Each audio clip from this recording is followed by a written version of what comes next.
2024 সালের বিশ্বকাপ বাছাই পর্বের শেষ ম্যাচে পূর্ণ শক্তি নিয়ে মাঠে নামতে যাচ্ছে আর্জেন্টিনা। কথাই আছে, শেষ ভালো যার সব ভালো তার। এই লক্ষ্যে আলবিসেলেস্তে মাস্টারমাইন্ড লিওনেল স্কালোনি মেসিদের নিয়ে বড়সড় জয় তুলে নিয়ে বছরের শেষটা স্মরণীয় করে রাখতে চান। 2024 সাল আর্জেন্টিনার জন্য একটি অত্যন্ত সফল বছর। এই বছরে তারা মাত্র একটি আন্তর্জাতিক টুর্নামেন্ট কোপা আমেরিকায় অংশগ্রহণ করে শিরোপা নিজেদের করে নিয়েছে। তাই মেসি ও তার দল বছরের শেষ ম্যাচে জয়লাভের মাধ্যমে 2024কে গৌরবময় করে বিদায় দিতে চায়।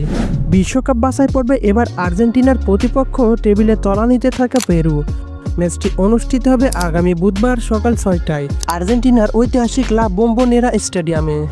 ঘরের মাঠের সুবিধা কাজে লাগিয়ে লিওনেল স্কালোনি সর্বোচ্চ পরিকল্পনা নিয়ে দল সাজাবেন, কারণ বিশ্বকাপ বাছাই পর্বের টেবিলের দ্বিতীয় এবং তৃতীয় স্থানে থাকা উরুগুয়ে ও কলম্বিয়া আর্জেন্টিনার শীর্ষস্থানকে চ্যালেঞ্জ জানাচ্ছে। এই পরিস্থিতিতে পেরুর বিপক্ষে জয়ের বিকল্প নেই মেসিদের। এই জয় তাদের শুধু পয়েন্ট টেবিলের শীর্ষস্থানকে পাকাপোক্ত করবে না, বরং আত্মবিশ্বাস যোগাবে পরবর্তী গুরুত্বপূর্ণ ম্যাচগুলোর জন্য। পেরুর বিপক্ষে হট ফেভারিট হিসেবে মাঠে নামলেও আলবিসেলেস্তেরা কোনোভাবে প্রতিপক্ষকে হালকাভাবে নিতে চাচ্ছে না, কারণ বিশ্বকাপ বাছাই পর্বে আর্জেন্টিনার ঘরের মাঠে একটিমাত্র হার এসেছে এই লা বোম্বোনেরা থেকেই। সেই ম্যাচে উরুগুয়ে 2-0 গোলে আর্জেন্টিনাকে পরাজিত করেছিল। এই স্মৃতি থেকে শিক্ষা নিয়েই স্কালোনি দল সতর্ক থাকবে এবং পেরুর বিপক্ষে সর্বোচ্চ শক্তি দিয়ে মাঠে নামবে। আসুন এবার দেখে নিই আর্জেন্টিনার কাছে পেরু কতটা শক্তিশালী। অতীত এবং বর্তমান হেড টু হেড পরিসংখ্যান কি বলছে? 2026 বিশ্বকাপ বাছাই পর্বে কনমেবল অঞ্চলে 11টি ম্যাচ শেষে আর্জেন্টিনা শীর্ষস্থান ধরে রেখেছে। অন্যদিকে পেরু সমান সংখ্যক ম্যাচ খেলে মাত্র একটি জয় ও 4টি ড্র নিয়ে টেবিলের নবম স্থানে অবস্থান করছে। এই পারফরমেন্সের ব্যবধানই ম্যাচে আর্জেন্টিনাকে ফেভারিট বানালেও ফুটবল মাঠের অনিশ্চয়তা মাথায় রেখে স্কালোনির দল প্রতিপক্ষকে গুরুত্ব সহকারে নিচ্ছেন। বিশ্বকাপ বাছাই পর্বের সর্বশেষ 5 ম্যাচে আর্জেন্টিনার রয়েছে 2টি জয়, 2টি হার এবং 1টি ড্র। অপরদিকে পেরুর ফলাফলও খুব একটা উজ্জ্বল নয়। তারা 1টি জয়, 2টি ড্র এবং 2টি হারের সম্মুখীন হয়েছে।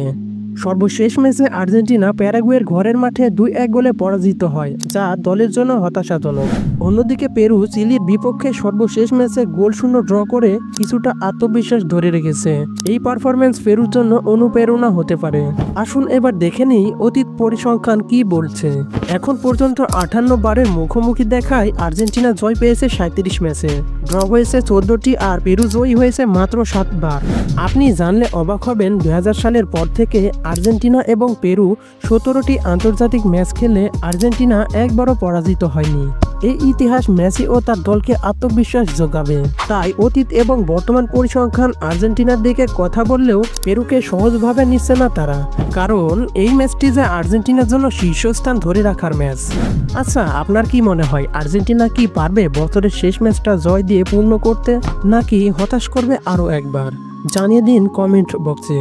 ফুটবল দুনিয়ার সকল খবর সবার আগে পেতে আমাদের সাথে যুক্ত থাকুন। ধন্যবাদ।